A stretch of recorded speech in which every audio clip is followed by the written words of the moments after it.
Opa, beleza, gente? Estamos começando a live aqui do Esperanto do Zero. Pera aí, deixa eu só arrumar aqui, belezinho, bonitinho.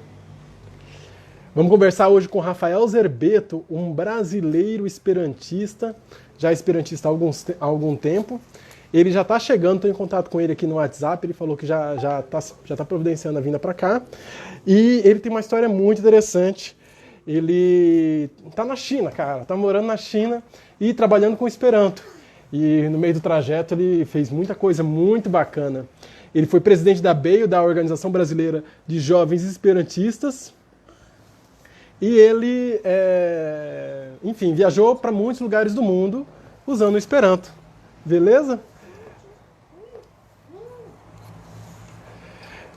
É isso, vamos ver que história será que é essa, né, gente? Vocês viram lá, para quem viu meus stories, vou só adiantando um pouco da história. Cara, o cara, ele aprendeu Esperanto lá em São Paulo. Ele foi presidente da BEIO há alguns anos atrás, alguns anos ou muitos anos atrás, não sei exatamente quando.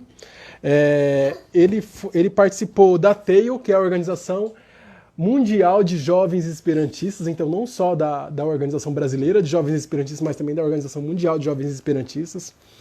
Ele foi para o Sri Lanka no Congresso Nacional de Esperanto do Sri Lanka, no Congresso Sri Lankense, não sei como é que fala isso. Ele fundou o Mosaico há 9 anos atrás. A Mosaico é uma rádio internacional de Esperanto que reúne várias rádios esperantistas, né? Não sei, eu quero falar sobre isso aqui ainda com vocês. Talvez seja o tema aí de um outro. E sobre... Peraí, meu filho. Ouve... Marca lá. Isso. Ele fundou a Mosaico. A Mosaico é uma rádio internacional que junta vários rádios de Esperanto num lugar só. Inclusive tem um aplicativo dele. Vale muito a pena lá conhecer. Deixa eu só mandar um recado aqui para ele.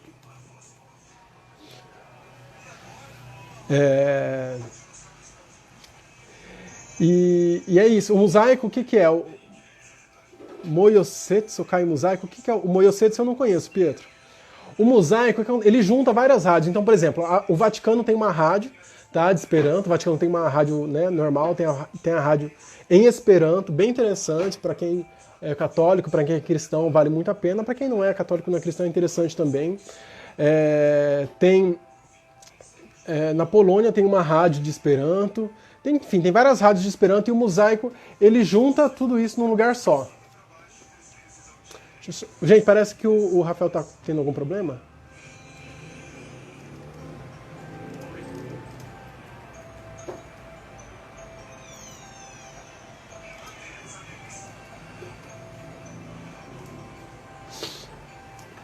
Tô só aguardando aqui o Rafael entrar. Ele tá me perguntando aqui no WhatsApp. A gente fez um teste já. Lá, ele entrou. Rafael, você clica aí no botão de solicitar a participação. Pronto. Agora vai dar certo.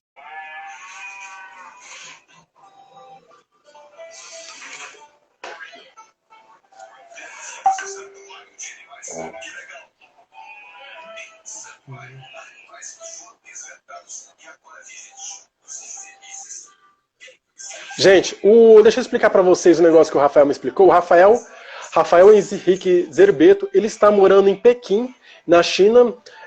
Lá o acesso à internet é muito bom, mas tem alguns aplicativos, alguns sites que são bloqueados pelo governo, né? Vocês sabem que lá o governo ele fecha um pouco a comunicação para dentro do país, então ele não consegue acessar o Instagram diretamente. Ele precisa utilizar o VPN, que é uma rede privada, tá? E aí ele acessa essa rede privada. É como se ele estivesse se conectando com outra pessoa, tá? E aí essa pessoa está conectando com o Instagram. É mais ou menos isso. E aí isso traz alguma lentidão aí para a entrada dele. Mas a gente fez um teste ontem e demora um pouco para rodar aí a imagem dele, para ele entrar. Mas depois que ele entra fica muito bom, o áudio fica perfeito. E o áudio é o mais importante para a gente poder conversar com ele, né? Tá me ouvindo? Pronto, tô te ouvindo, Rafael. Só não tô te vendo Ótimo, ainda, ótimo. mas já estou te ouvindo. Gente, o Rafael Certo, chegou vai coisa de então. tempo, Eu né? acho que a Uma gente coisa pode outra vez. começar enquanto não aparece a imagem, né? Pode ser que demore um pouco para aparecer. Aham, Tá tá certo. entrando. Vou só dar um aviso em Esperanto. A gente tem algumas pessoas que estão entrando, pessoas que eu sei que não falam português, então vou falar em Esperanto rapidinho, só para explicar para essas pessoas que a nossa conversa vai ser em Esperanto. Saluton, mi devas diri al vi kiu nur parolas la Esperanto, kiu ne parolas la portugala lingvo, mi devas diri al vi parolas vi ke nia intervjuo estos nur en la portugala lingvo. La celo de la kanalo Esperanto do zero estas interesigi personoj pri Esperanto. Pro tio nia parolo estos nur en la portugala. Deixa eu ver. Gente, então expliquei rapidinho para quem só fala Esperanto que a nossa conversa vai ser em português. E vou apresentar para vocês o Rafael. A gente vai começar mesmo não aparecendo a imagem, tá? Só para a gente aproveitar melhor o nosso tempo, né? O Instagram tem um teto aí de tempo que a gente consegue conversar. Tá bom? O Rafael Zerbeto, ele está morando em Pequim, na China. Ele é de São Simão, interior de São Paulo, uma cidade de 15 mil habitantes. Morou um tempo em Campinas, é isso, né, Rafael? Isso, isso. E, Bom e tempo é lá. isso. E o trajeto dele lá de São Simão até Pequim é bem longo. Rafael, para começar, queria que você contasse um pouco para a gente a primeira vez que você teve contato com o Esperanto, que você ouviu falar de Esperanto. Como é que foi isso? Certo. Bom, a primeira vez que eu tive contato, assim, que eu ouvi falar do Esperanto, fiquei sabendo que a língua existe, foi na minha adolescência. Eu era assinante da revista Galileu e teve uma reportagem de capa naquela época, nos anos 90, mais ou menos 97, 98, por aí, que era sobre o Globês, né, o Globish. Tá dando para ouvir legal? Tá dando para ouvir legal. Bom, enfim. Tá, então. E aí, eu me lembro que na reportagem eles comparavam o Globês com o Esperanto. Diziam que o Esperanto era um projeto fracassado. Então foi uma coisa Globês é uma negativa, língua? né? A primeira. Hã? Como? Globês, então, é uma língua. É um projeto, não sei se chegou a virar uma língua viva. Assim, nos anos 90 surgiu assim, um projeto de língua chamado Globês, né, que teve muita propaganda em cima, falavam que iria ocupar o lugar do inglês nas comunicações internacionais, que era mais fácil de aprender, tudo mais. Enfim, e a imprensa deu bastante atenção para aquilo naquela época. Enfim, e a reportagem mostrava o Esperanto como algo negativo, como algo que não deu certo. E o Globês seria então algo que provavelmente daria certo, entendeu? Seria uma nova experiência de língua planejada. E aí, Que o que eu interessante. achei interessante é que na edição seguinte da revista, teve uma carta de um leitor esclarecendo que o Esperanto era uma língua viva que ele usava diariamente para conversar na internet com amigos da Rússia e de alguns outros países. E eu achei interessante aquilo, né? Aquele depoimento para mim demonstrou que existe sim gente que fala Esperanto, e o Esperanto é usado em vários lugares do mundo. Mas eu não me interessei na época em aprender Esperanto. Uhum. Depois eu fui para a Unicamp, fui estudar, e lá na Unicamp eu acabei conhecendo algumas pessoas que falavam Esperanto, que eram do grupo de Esperanto da universidade, que era bem ativo naquela época, e me convidaram para fazer o curso. Aí, quando eu fui convidado para aprender Esperanto lá na Unicamp, né, eu me inscrevi assim, por curiosidade mesmo. Eu não queria aprender Esperanto de fato, eu só queria ter uma ideia de como é a língua. Enfim, é uma curiosidade. Mas logo na primeira aula, eu me apaixonei pelo Esperanto. Eu vi assim que a proposta da língua, a lógica da língua, tudo é muito interessante. Isso me motivou a estudar de forma mais aprofundada. E eu gostei também, né, da cultura por trás da língua. Na primeira aula, eu lembro, o professor me mostrou umas músicas em Esperanto, isso foi algo bem legal, né? Eu acho que música é uma propaganda excelente para a língua. Acho que as pessoas, assim, elas sentem que uma língua é viva quando elas ouvem música naquela língua, especialmente a música contemporânea. Veem que tem gente produzindo música naquela língua, isso cria uma sensação muito positiva a respeito dela. Legal. Uma conexão, né? Eu acho que a música conecta as pessoas.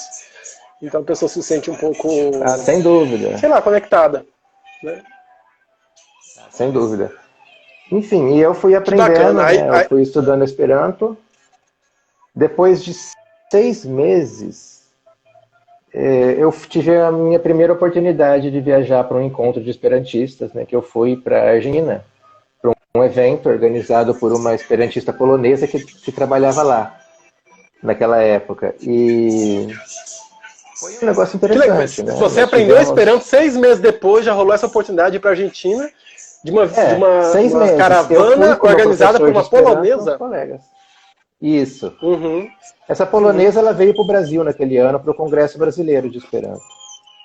Daí ela viu que ela fez amizade com as pessoas no Brasil e resolveu aproveitar a chance, né? Falou, vamos organizar um negócio na Argentina. E ela organizou. Enfim. Que legal. E eu fui mais para passear mesmo, mas eu não imaginava que eu iria conseguir me comunicar com as pessoas em Esperanto. Mas lá eu vi que eu conseguia me expressar com uma certa dificuldade, tinha um vocabulário limitado, mas eu conseguia conversar bem melhor do que eu imaginei que eu fosse capaz. E também eu percebi que eu conseguia me expressar em Esperanto com muito mais tranquilidade do que em outra língua, né? Eu passei anos e anos estudando inglês e não me sinto à vontade. Você já falava inglês hoje. Quando você aprendeu Esperanto? Isso. Quando eu terminei meu curso de inglês, eu comecei a estudar Esperanto, né? Que eu queria aprender uma outra língua. E achei o Esperanto interessante na época, né? Resolvi, vou dar uma olhada como é que é essa língua, no fim que eu acabei aprendendo. Quantos anos você estudou de inglês, Rafael? Quantos anos de inglês você estudou? Olha, eu comecei inglês em 97, né, e Esperanto em 2006. Quer dizer, foi em 2005, acho que foi em 2005 que eu terminei, quer dizer, foram 8 anos, né, de inglês. Nossa, 8 anos estudando inglês e no fim das contas você, na Argentina, sentiu que falava Esperanto melhor do que inglês. Na Unicamp, eu fiz o curso de preparatório para o TOEFL, né, para o exame de proficiência. Então, assim, eu tinha um nível alto mesmo no inglês naquela época, mas, assim, o meu tempo assim, de estudo da língua era muito maior no inglês, eu nunca me senti à vontade falando em inglês. Em Esperanto, desde o início, mesmo sendo um iniciante, eu me sentia à vontade, é como se fosse a minha língua materna. Essa eu acho que é a grande diferença que a gente sente ao falar Esperanto ou uma outra língua. Isso eu vi depois também aprendendo outras línguas, é sempre assim. Bacana. Aí você aprendeu Esperanto e aí foi para a Argentina, primeira vez. Foi um congresso de Esperanto na Argentina que teve? Foi um seminário, né, que chamaram ali. Foi um seminário sobre cultura polonesa, que foi inclusive apoiado pela Embaixada da Polônia lá na Argentina. E organizado por essa mulher, que era funcionária dele. Foi bem legal. Legal. E foi o meu começo também no Esperanto, né? A primeira vez que eu conheci pessoas de outros países. Né? Sim, claro, foi uma experiência muito positiva. Legal. Então tá, conta mais aí. Você foi para a Argentina, qual que é a sequência da sua história aí com o Esperanto? Isso você já tinha terminado o Unicamp, não é isso? Não, eu estava fazendo física naquela época, aí depois eu mudei de curso, né? Eu passei a fazer estudos literários. E assim, essa mudança foi encorajada, de certa forma, pelo Esperanto, porque quando eu estava Eu ia perguntar isso, colegial, realmente faz sentido. Não, porque assim, eu tinha medo de gramática, sabe? Uma coisa que eu não gostava no colegial, que assim, que além de não gostar, eu tinha muita dificuldade, era gramática. Então, eu jamais faria uma matéria... Eu até pensei em fazer letras, né, por gostar muito de literatura, mas eu tinha medo por conta da gramática, que eu não conseguia pegar de jeito nenhum. E Quando eu aprendi Esperanto, Caramba, que eu interessante. aprendi também E assim, física a você achava lógica dela. fácil, então, é isso? Na física é difícil, né? Mas é uma coisa que eu sempre gostei. Eu sempre gostei de ciência em geral, sempre fui muito interessado em ciências. Tanto é que quando eu estava na graduação em estudos literários, ao mesmo tempo eu trabalhava no Museu de Ciências. E eu sempre tive um pé em cada área e sempre gostei Desculpa, no disso. museu do que você trabalhou? Ficou cortado. Museu de Ciências. Museu de Ciências. Ah, tá. Isso. Então, Ah, e daí, quando eu aprendi Esperanto, eu aprendi a gostar de gramática, passei a entender como funciona uma gramática, para que ela serve, entendeu? E aí, isso me então o encorajou Esperanto te a mudar ajudou de curso, a né? entender não só Esperanto, você aprendeu melhor português, né? É isso que você está me dizendo. Não só linguística, né? Depois eu fui fazer pós-graduação em interlinguística lá na Polônia. E, enfim, eu fiz um curso de pós-graduação que tinha disciplinas de gramática no currículo. Então, eu estudei gramática do Esperanto em nível de pós-graduação e não tive medo, né? Então, Conta isso mais pra mostra que gente, foi uma Rafael, que a dificuldade que galera eu não superei. conhece, né? Essa possibilidade que existe lá na Polônia. Então, conta o que é. Conta o que é esse estudo que existe lá. Existe um curso de pós-graduação em interlinguística e esperantologia na Universidade Adam Mickiewicz, que é hoje uma das melhores do mundo. Né? Essa universidade fica em Poznan, na Polônia. E o curso é semipresencial. Então, as aulas são assim, você tem que ir para lá 2 vezes por ano, né? Uma em cada semestre. É uma semana inteira de aulas e provas. Que você tem que, assim, você estuda amanhã, à tarde, às vezes até uma parte da noite, né? Você tem que ter um monte de aula uma atrás da outra. Os professores, eles vêm de diversos países, são professores convidados de diferentes universidades. Então isso é muito interessante, né? E os estudantes também são pessoas que vêm de vários países e que são falantes nativos de línguas diferentes, que têm o Esperanto em comum. Isso é uma característica única desse curso. E ele Que é bacana, fenomenal, né? semipresencial. Porque se você for parar para um curso né, desse nível de Esperanto, de especialização em Esperanto, só faz sentido fazer se for desse jeito, né? Com professores de diversos lugares do país, do mundo, para alunos de diversos lugares do mundo também, né? Exatamente. E aí você não tem como fazer isso presencial, né? Você fazer um curso presencial, você tem que dar bolsa para todo mundo, os professores têm que pegar afastamento nas universidades onde eles trabalham por um período longo. Né? É muito mais fácil organizar um encontro de uma semana no semestre e o resto do semestre o professor e o aluno conversam pela internet, né? Recebem as atividades em casa, tem uma carga de leitura, tem que fazer trabalhos, enviar para o professor e tudo mais. Enfim, E hoje com as e é tecnologias que assim que a existem, gente isso é fez. perfeitamente possível, né? A internet está Sem integrando o dúvida, eu mundo acho que assim, inteiro, né? as pessoas têm um preconceito com relação à educação à distância, mas eu aprendi que em muitos casos é extremamente útil. Em alguns casos ela pode ser até mais desejável do que o presencial. Enfim, e o que é interlinguística? É o estudo da relação, né, entre as diferentes línguas e culturas, né, de como pessoas, como a gente, da comunicação internacional, fenômenos aí ligados ao Esperanto. E esperantologia, né, o estudo do Esperanto em si. Né? Então, a gente tem aulas de linguística, né, de linguística geral, de linguística focada no Esperanto, ou em línguas planejadas também. A gente tem aulas sobre outras línguas planejadas além do Esperanto, sobre a história da interlinguística. Temos aulas sobre literatura esperantista, que foi algo muito importante para mim, que a minha área é literatura. Enfim, gramática do Esperanto, muita coisa assim. Então foi super legal, eu aprendi muita coisa lá. E recomendo, né? Quem queira se especializar mesmo assim, ó, em nível universitário com Esperanto é algo que eu acho essencial. Até também pelos Legal, contatos que a Rafael, eu gente vi faz, né, para quem você, quer seguir carreira acadêmica. você Oi? fez um relato, né, em língua portuguesa sobre essa viagem. Eu li alguns dos relatos teus, né, naquele Blogspot, No é isso? Esperanto Brasil. Esperanto Brasil, isso Sim? mesmo. Eu vi Ah, lá. sim. Eu escrevi.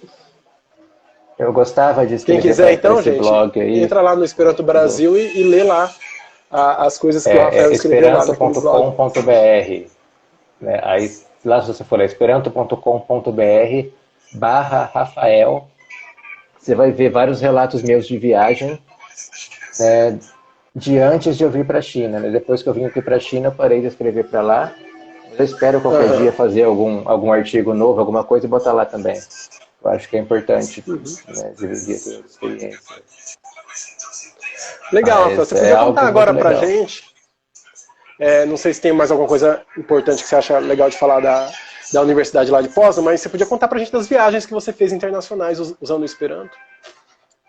Ah, sim, das Você. viagens em geral. Bom, até teve as que eu fiz para Poznan, né, inclusive, né, para ir para lá. Então, começar por essas, né, eu acho que assim, é importante eu dizer que para eu chegar até a Polônia, para ter minhas aulas, eu muitas vezes precisei de ajuda de esperantistas, né? Por exemplo, para ir de São Paulo até Poznan, a passagem é muito cara. Se eu pego uma passagem para Berlim, pelo caminho que é próximo lá, é muito mais em conta. Eu economizava um dinheiro bom. Hum, Então, o que eu fazia? Eu ia para Berlim, aí foi esperantistas que me ensinaram isso, né? Que em Berlim eu podia pegar um ônibus para ir para Poznan. E no começo era só um hum, ônibus por dia. Agora não, agora tem dois, um de manhã e um à noite. Mas naquela época era só um horário de ônibus que tinha. Então eu chegava em Berlim à tarde, tinha que sair no dia seguinte de manhã. E aí eu dormia na casa de um amigo esperantista. Daí eu fiz isso que algumas legal. vezes.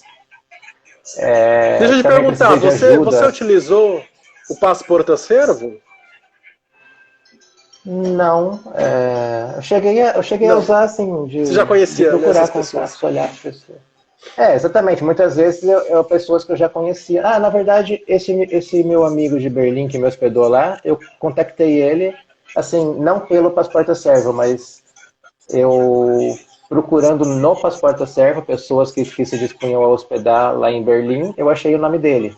Aí eu pensei, caraca, eu posso entrar em contato com ele então. Aí eu contactei ele por e-mail, que eu já tinha o e-mail dele, né? Então, assim, foi por fora do Passaporte Servo, mas Ah, foi pelo sim. Passaporte Servo que eu me toquei que tinha um conhecido lá em Berlim que poderia me Uhum. hospedar, né?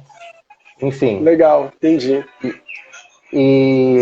uma vez eu precisei de ajuda para comprar passagem de trem para ir para Poznan, né? E aí que não estavam aceitando o meu cartão. Aí eu pedi para um amigo comprar para mim, depois eu paguei ele.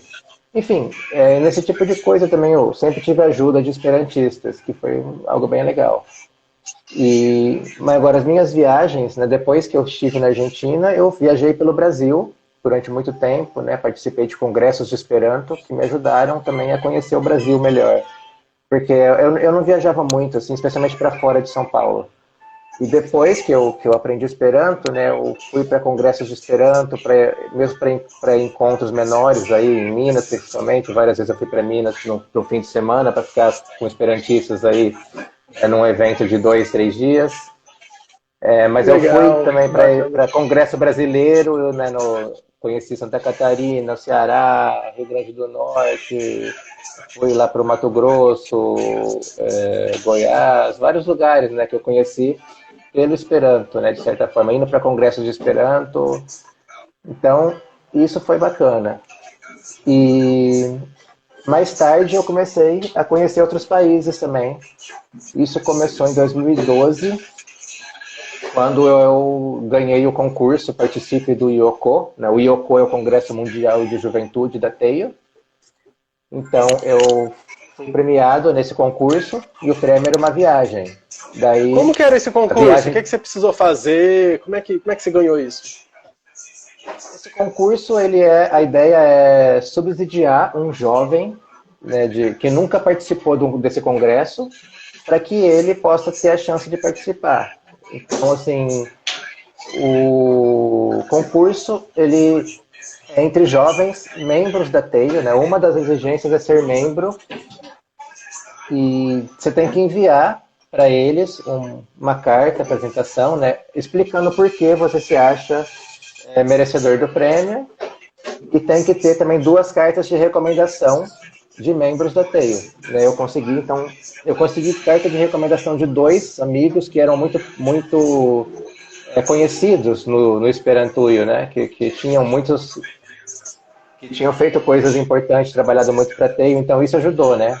Recomendação de pessoas que são conhecidas, que, enfim, Gente, só para que explicar, acrescentam Rafael, algo, né? Esperantuio, que o Rafael falou, que são pessoas conhecidas do Esperantuio. Isso, Esperantolândia, exatamente, que eu acho que é mais fácil de entender para os brasileiros. Esperantuio é o local onde vivem os esperantistas, né?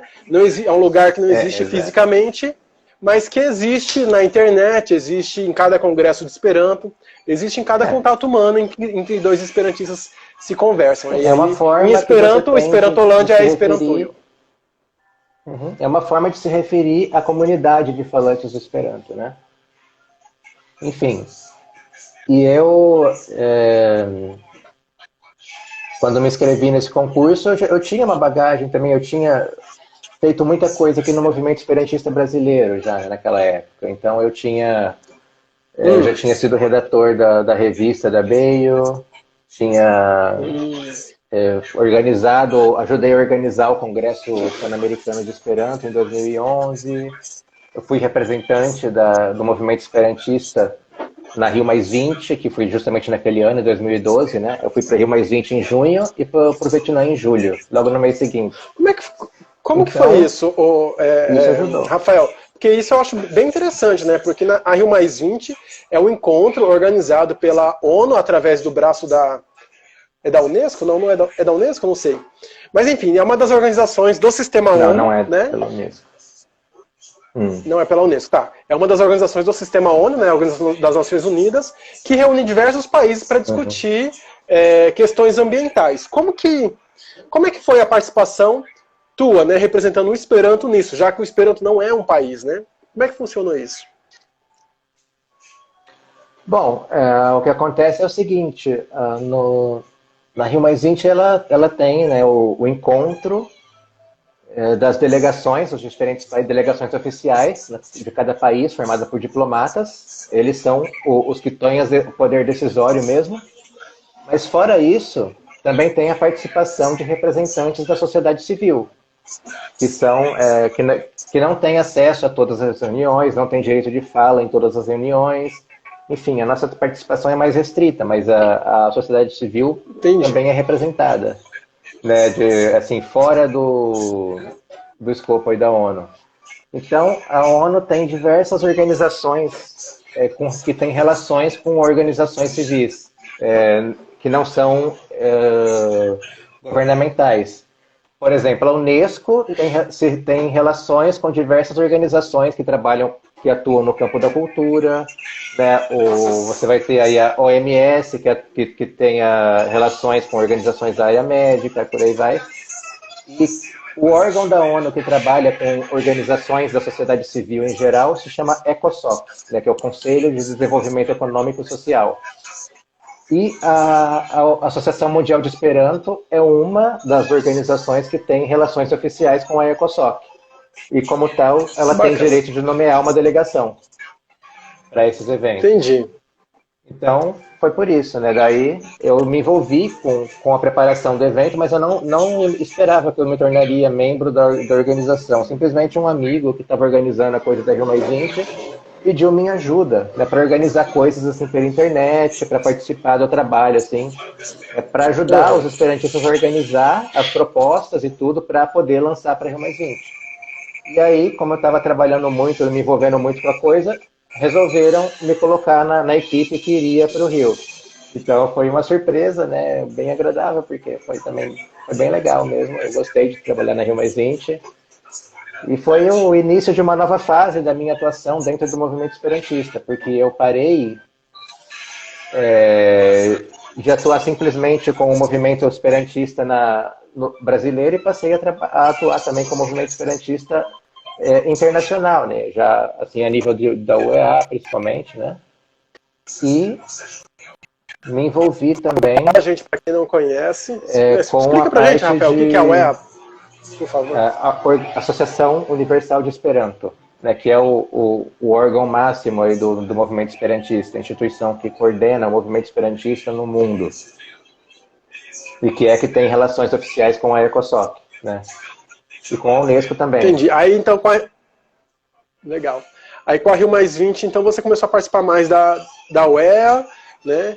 Legal. E aí você foi. Sim, você falou para mim que você foi para o Vietnã. No exterior. Sim, então, daí eu fui para o Vietnã no mês seguinte, até a TEIO, né, para esse concurso que eu participei, ela exige que a gente informe o que a gente pretende fazer no Congresso, como a gente pode contribuir para o programa do Congresso, coisas desse tipo, né?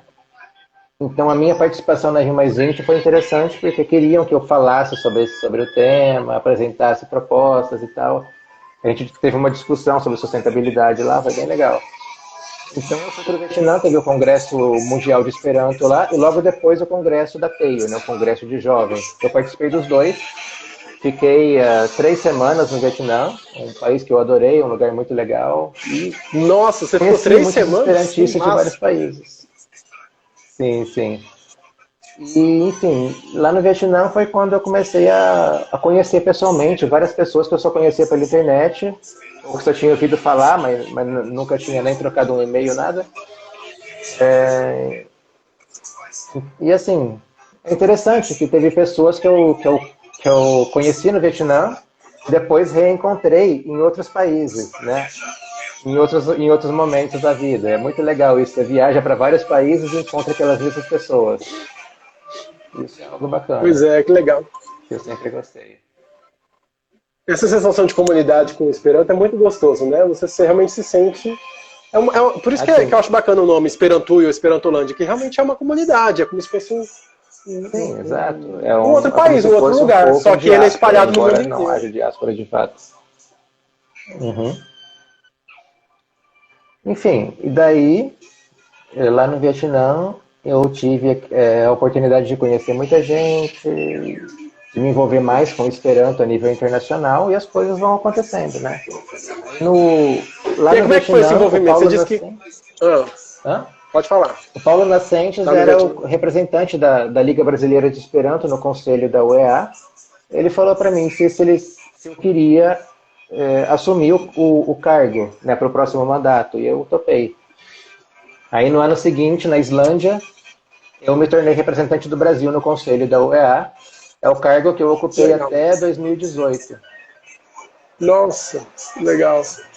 Enfim, foi bacana também para ter esse trabalho, né? Uma coisa que eu fiz com muito prazer, que eu gostei muito, e que também me ajudou a entender melhor. Pronto, temos a sua imagem agora, Rafael. Mas cortou um pouco o áudio. Você falou que temos e aí cortou. Você está me ouvindo? Tô. Continua sim. Beleza. Pode falar. Certo? Cortou um pouco a sua fala. Você falou temos Bom, não, eu quero saber se vocês estão me ouvindo direito. Bom, eu vi aqui que tem a Patrícia que mandou uma pergunta aí, na minha dica para quem está entrando agora no Esperantuio.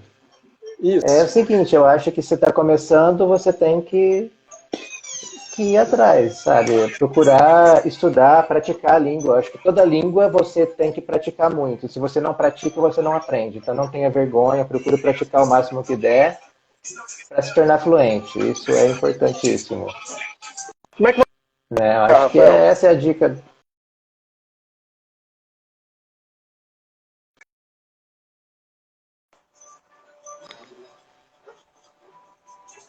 Como que você acha que é uma boa alternativa para praticar o Esperanto? Bom, hoje em dia, por exemplo, tem a internet, que ajuda muito. Você pode Por exemplo, no Skype, eu sei que tem vários grupos de esperantistas que gostam de se encontrar lá só para conversar, para bater papo. É uma maneira boa. Na minha época, quando eu comecei a aprender Esperanto, eu gostava muito naquele fórum do Lerno, né, o lerno.net. Eu ficava conversando com as pessoas, tinha um bate-papo dentro do Lerno, né? E ajudava bastante. E outra também. Naquela época não tinha Google Tradutor. Então, quando eu precisava conversar com alguém em Esperanto, né, alguém na internet, a pessoa mandava uma frase para mim em Esperanto, eu não sabia o que estava escrito ali, eu tinha que ir no dicionário e procurar palavra por palavra e eu mesmo traduzir. Hoje em dia as pessoas dão lá o Ctrl+C, Ctrl+V, colocam no Google, então você não pensa, você não raciocina para aquilo. É diferente. Você acaba, né, eu acho que tem certas tecnologias que você até atrapalham em alguns aspectos para você aprender, né? Você fica meio preguiçoso na hora de estudar a língua, Facilita tanto que faz uma parte do trabalho que seria importante a gente fazer para a gente conseguir aprender, né? Exatamente, porque assim você acaba se esforçando menos para conseguir a tradução que você queria e aí você acaba não aprendendo tanto. Pode demorar mais para aprender. Agora, achei interessante isso que você falou agora, porque de alguma forma me dá a sensação de que para quem está começando, talvez o ideal seja praticar bastante por escrito, né? Talvez mais do que falando no início. Porque daí a pessoa lê, ela não sabe uma palavra, ela tem tempo de procurar no dicionário antes de responder, né? Já na fala conversada isso já fica um pouco mais difícil, né? Não, sim, no conversar. Eu lembro que lá na Argentina eu queria a chave da casa, né, para entrar, para pegar umas coisas minhas. Eu não lembrava a palavra em Esperanto para chave. Eu acabei falando uma outra coisa, que não tinha nada a ver. Enfim, daí ninguém entendeu nada. Aí depois, quando eu consegui explicar o que era e tal, as pessoas caíram na risada. Enfim, mas foi divertido, né? É uma gafe. E quando a gente comete gafes assim, aí é que a gente nunca mais esquece a palavra que a gente precisava. É a melhor forma de aprender. Rafael, eu estou um pouco preocupado com o nosso horário, a gente só tem mais 20 minutos e pelo que a conversa prévia que a gente teve, você tem muita coisa para contar ainda pra gente, né? Você falou aí do Vietnã, então tá, você foi pro Vietnã, tem alguma história bacana que você queria contar do Vietnã, não sei, do Esperanto, por lá? Bom, eu vou contar que em 2013 eu fiz uma viagem muito interessante. Eu fui para a Europa pela primeira vez. Então eu estive na Islândia para o Congresso Mundial de Esperanto e depois eu fui para a Alemanha e nessa minha semana que eu passei na Alemanha foi uma viagem de palestras que a Associação Alemã de Esperanto organizou para mim. Então foi muito legal isso. Eles organizaram tudo, me deram as passagens que eu precisava, providenciaram hospedagem para mim na casa de esperantistas. E você foi dar palestra em Esperanto, é isso? Em Esperanto, Que legal. E aí eu conheci várias cidades da Alemanha e de lá eu fui para a Itália e participei do Congresso Italiano de Esperanto, que foi bacana também, né? E depois de lá eu fui para a Bélgica, onde teve o Festo, né, que é um encontro de esperantistas que acontece na França anualmente. Naquele ano eles resolveram fazer na Bélgica, justamente em um lugar chamado Amiqueio.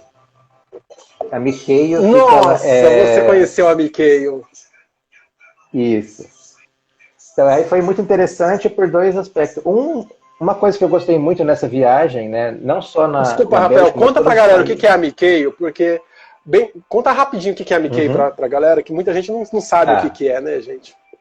Bom, o Amiqueio é o seguinte, teve o auditório que era neutro, antigamente conhecido como Moisés Neutro. Vocês podem pesquisar depois na internet, vocês vão ver. É um lugar bem interessante, uma história bem interessante ali, né? Houve disputas entre países ao longo da história, né? Então um país ocupava o território, vinha outro, ocupava e tal. No fim, acabou que não conseguiram entrar num acordo sobre a quem pertencia aquele território. É um território que está formado de um triângulo, né? Fica ali hoje naquela região assim, entre a Bélgica, a Alemanha e a Holanda. E aí, como ninguém sabia o que fazer, né, enquanto os diplomatas negociavam, o território ficou sendo neutro, não era de ninguém.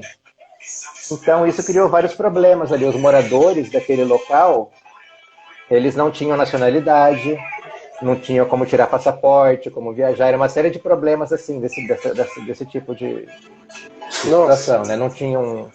Enfim, e também você tem que imaginar que os bandidos iam se esconder lá, porque não tinha polícia, não tinha lei, né? Virou rota de Nossa. contrabando, né? Um monte de Nossa. problemas assim que começaram a atrapalhar todos os países ali no entorno.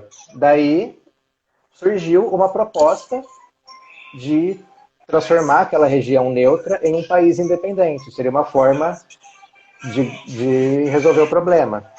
E a ideia foi ganhando corpo, até vários esperantistas se mudaram para lá, e a população daquele local, eles não tinham nacionalidade, né, eram pessoas que não tinham ligação afetiva com país nenhum, de repente viram no Esperanto a chance de ter um país. Então se entusiasmaram com o Esperanto, muita gente lá começou a aprender a língua, enfim, e a coisa estava se encaminhando para isso, para ser um país esperantista lá, e surgiu esse nome, Amiqueio, como sugestão para o nome do país. Enfim, mas aí veio a Primeira Guerra Mundial, os alemães ocuparam aquele território, depois da guerra, ele acabou sendo anexado pela Bélgica. Então, o país esperantista não chegou a acontecer, não chegou a existir, mas é uma história muito interessante, é um lugar que tem uma importância histórica para o Esperanto. E resolveram fazer o evento lá, então Que eu legal. fui e conheci aquele local, né? No Museu da Cidade tem muita informação a respeito do Esperanto. E para mim foi interessante nessa viagem que na Itália, lá na Bélgica e também na Islândia, eu conheci músicos esperantistas que cantam, né, que eu era fã, que eu queria muito ir no show dos caras, de repente eu ia, né? Lá em Amiqueio eram 2 shows por noite, entendeu? De repente eu tava lá com os músicos, né, do Kaito, do Amplifique, de um monte de músicos que eu gostava, que Que eu curtia, de repente eu massa. tava lá no show dos caras. Então isso foi super legal, foi inesquecível, né? Que E da legal. Bélgica eu viajei para Israel, para o Congresso da TEIO. Também foi interessante, que é um país bem assim, diferente, né, dos outros que eu tinha visitado, e onde tem um movimento esperantista muito forte, também os esperantistas de lá. Até quando eu cheguei em Tel Aviv, tinha um esperantista que foi me receber no aeroporto, né, eu estava com uma amiga vietnamita, ele encontrou a gente no aeroporto e nos levou de carro para a cidade. Então, assim, você vê que é diferente a relação, né, no Esperanto. Você chega num outro país, tem uma pessoa de lá que está te esperando no aeroporto, que, enfim, te dá as boas-vindas e que demonstra, assim, muita alegria em te ver, né? É aquela, a pessoa vem te abraçar e é aquele abraço sério, né? Não é aquela coisa, por exemplo, quando você viaja a trabalho e tem um cara lá com uma plaquinha, né, com o crachá da empresa. É diferente a relação, é A muito ligação tá mais um pouco de cortada, né, gente? proximidade, né? Como Rafael, se fôssemos não uma sei se grande ainda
Meu filho, agora eu vou precisar que você fique em silêncio, tá? Parece Alô? que o som voltou, né? Alô? Pronto, eu acho que era a minha internet. Ah, é? Acho que não foi a sua, não. Foi a minha. Filho, fecha aquela porta ali, por favor. Pronto, voltamos.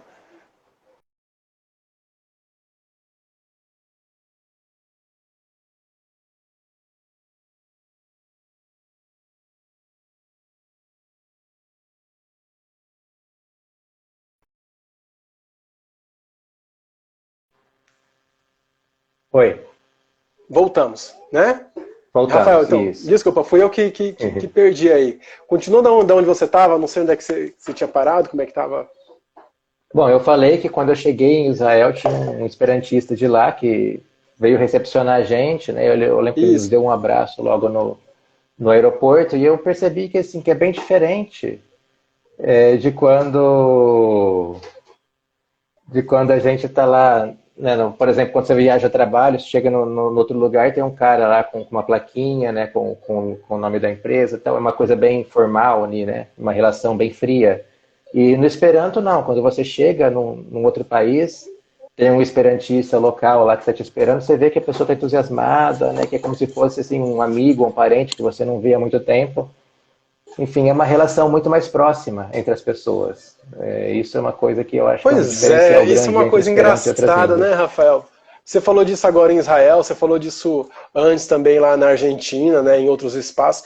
O que você acha que explica isso? Os esperantistas gostarem-se tanto assim, tem essa relação tão afetuosa entre os esperantistas do mundo inteiro? É um sentimento de povo, né? Os esperantistas se sentem como um povo. É um povo, digamos, que estaria em diáspora, embora não tenha existido uma diáspora esperantista, né? Nós não somos, por exemplo, como os judeus, né, que saíram pelo mundo e agora estão se reencontrando.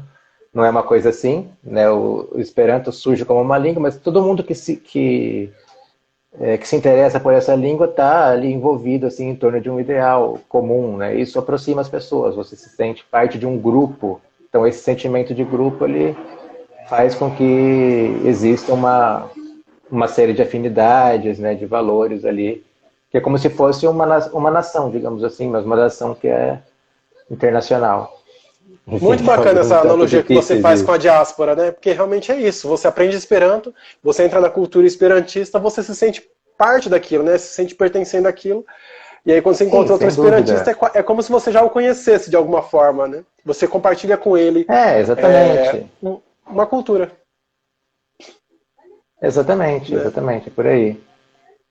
É Com isso. Mas continua certeza. contando pra gente, tá? Você Enfim, foi em então... Israel e aí depois? Bom, depois eu voltei para o Brasil, né? Aí só no outro Certo. ano, né, em 2014, que eu fui viajar de novo para outro país, que aí eu estive no Sri Lanka e foi para um Sri evento da Lanka. ONU. Né? Eu já falei que eu estive na Rio+20 em 2012, e aí desde a Rio+20 eu passei a trabalhar no Departamento de Relações Exteriores da TEIO, né? Eu estava lá, assim, era membro do grupo de Relações Exteriores, e eu atuava justamente na parte de desenvolvimento sustentável. E aí, quando a TEIO foi convidada para enviar um representante lá para o Sri Lanka, e resolveram que eu seria o enviado, né? Porque eu tinha mais familiaridade com o que estava sendo, com o que seria discutido ali naquele evento. Então, eu viajei para o Sri Lanka Que e legal. eu participei não só da conferência lá da ONU, mas também na semana seguinte, né, eu estive na casa de um esperantista lá e ajudei a organizar o Congresso Singalês de Esperanto, que foi na outra semana. Então O congresso o foi quê? legal, né? Singalês? O Congresso de Esperanto lá do Sri Lanka, né? O Congresso Nacional de Esperanto. Ah, entendi. Então, Legal. então assim, lá no Sri Lanka foi muito bacana a minha participação no evento, em primeiro lugar, né, na conferência. Eu era o único esperantista ali na conferência, o único representante do movimento esperantista. Então, assim, na Rio+20 nós éramos uma equipe. Lá não, lá eu estava sozinho, tudo que tinha que ser feito era eu, né? Então foi difícil, mas ao mesmo tempo foi bem interessante. Também aprendi muito naquele evento. No fim, eu me reuni eu conheci uma moça do Rio de Janeiro que trabalha na parte de racismo, essas coisas, né, contra assim, e nós dois bolamos uma frente para atuar contra nas questões sobre discriminação, para colocar na pauta da agenda da ONU. E Que aí a legal. gente foi. E aí vieram o pessoal da Índia com o negócio da cidade de caças, veio o pessoal com pessoas com deficiência, enfim, tinha muito africano naquele evento, eles vieram tudo, né, porque eles estavam justamente nessa parte de preconceito racial e de outras coisas, e a gente conseguiu fazer uma proposta de mudanças ali no texto que estava sendo debatido pelos diplomatas, justamente na parte de discriminação, né, e eu coloquei ali junto a questão da discriminação baseada em língua, essas coisas todas, e a gente conseguiu enviar isso para a conferência lá dos diplomatas por meio da delegação brasileira. E foi muito bacana. Legal, tem uma declaração, existe uma declaração dos direitos linguísticos, né? Era isso que estava sendo discutido lá, não? Ou isso é de antes? Não. A declaração é anterior a isso. Essa declaração é anterior. O que acontece lá é que tem os objetivos, né, da ONU para os próximos 15 anos, né? A partir de 2015, certo. de 2015 até 2030. Então, assim, né, a ONU ela elabora uma lista de objetivos a serem atingidos dentro dos próximos 15 anos e o mundo inteiro vai procurar atingir essas metas. Então, o que a gente fez foi o seguinte, né, essa reunião era para a gente, de lá saiu a Declaração de Colombo da Juventude, né, que é o posicionamento oficial da juventude mundial a respeito de quais deveriam ser os objetivos da ONU, né, para os próximos 15 anos, quais deveriam ser os focos. E aí a gente, através desse grupo, a gente conseguiu, né, se juntar assim, um grande número de pessoas, e a gente conseguiu colocar em discussão, né, lá no evento, né, entre os diplomatas, que eram os que tinham a palavra final, um texto sobre objetivos no sentido do combate à discriminação em suas diversas formas, né? Então, unindo forças com pessoas de outros movimentos que atuam em outras áreas, a gente conseguiu uma coisa bem bacana, né? Acho que assim, eu não estava lá, assim, pensando somente no Esperanto, mas em tudo ali, né? Eu acho que a TEIO estava ali não apenas para representar o Esperanto, mas a juventude no geral, né? E questões assim como combate à pobreza, etc. Isso também é importante, né? A questão de educação, tudo mais. E são objetivos então, alinhados à ideia interna do Esperanto, né? A questão do preconceito, a questão ambiental, não, a questão com certeza, mas, assim, da pobreza, de educação, né? Exato, mas o que eu encontrei ali de objetivo, né, que seria mais fácil colocar assim, de acordo com a área de atuação do movimento esperantista mesmo, né, que nós trabalhamos focados na questão da língua. Então, o que eu achei ali que dava para eu fazer sozinho ali com a parte de língua seria o combate à discriminação linguística. É uma coisa que seria mais fácil de conseguir apoio e mais fácil também de ser aceita ali pela Assembleia. Então, eu sozinho ali era o que dava para fazer, né? E também é algo muito importante. Eu acho que pelo combate ao preconceito a gente consegue entender melhor, assim, a gente consegue ser mais aceito, né? Porque o preconceito contra esperantistas existe, infelizmente, né? Não só esperantistas, muita gente hoje falando de várias línguas sofrem preconceito pela sua língua. E é uma coisa que a UEA e a TEIO sempre lutam contra. Rafael, e conta pra gente já tá quase terminando o nosso tempo, né? Já vai pro momento em que você vai parar na China. Como é que você parou na China? Como é que essa história toda te levou na China? Bom, em 2014 eu comecei a estudar na Polônia, fazer meu curso de pós-graduação lá. Eu tinha uma bolsa da Esperantic Studies Foundation, né, que tem sede nos Estados Unidos, né? É uma organização que financia estudos, projetos na área educacional, tudo ligados ao Esperanto. Mas a bolsa que eles dão só cobre as taxas acadêmicas, que a universidade cobra. Né? Agora, eu tinha que gastar do meu bolso as passagens aéreas e mais os gastos lá para morar no alojamento da universidade. É barato, mas é uma graninha, né, que vai. Uhum. Enfim, comida, essas coisas básicas. Enfim, mesmo que na Polônia o custo de vida é baixo, mas não assim, pesa principalmente a passagem, né? Outras coisas dá para dar um jeito, mas passagem é cara. E aí, eu tava ficando, eu tinha minhas economias, meu dinheiro guardado que eu fui usando, mas eu tava ficando sem dinheiro e eu ia ter que largar o curso, né? E ao mesmo tempo eu tinha me inscrito já para vir trabalhar aqui na China. Eu vi na internet que era Populatini, eu estava procurando um redator estrangeiro e eu me inscrevi. E aí deu certo deles me chamarem. Eu vim trabalhar aqui na China e tive muito apoio também para continuar meus estudos na Polônia. Quando eu precisava me ausentar do trabalho para ir para a Polônia estudar, eles me liberavam, né? Eu nunca tive problema com isso. E isso foi fundamental também, né? Para eu conseguir terminar minha pós-graduação lá. Que, inclusive, depois que eu terminei minha pós-graduação na Polônia, eu trouxe o diploma aqui para a China.